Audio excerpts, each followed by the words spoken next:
more celebration is that we're working on the permits to get our boilers in, and our boiler gentleman is going to come next week to help us get the boilers in and get them set up so that when we get the permit, we'll be ready.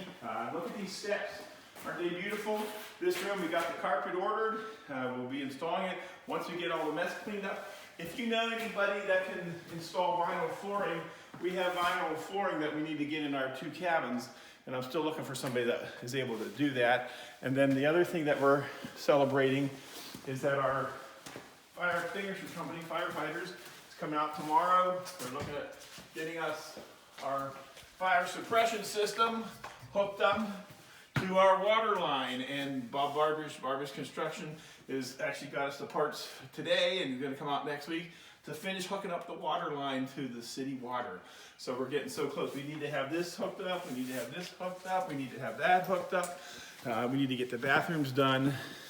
We're so close to having this building ready. So again, if you want to give us a hand, we could sure use it, but nothing else, pray and thank you for your gifts for helping make this possible.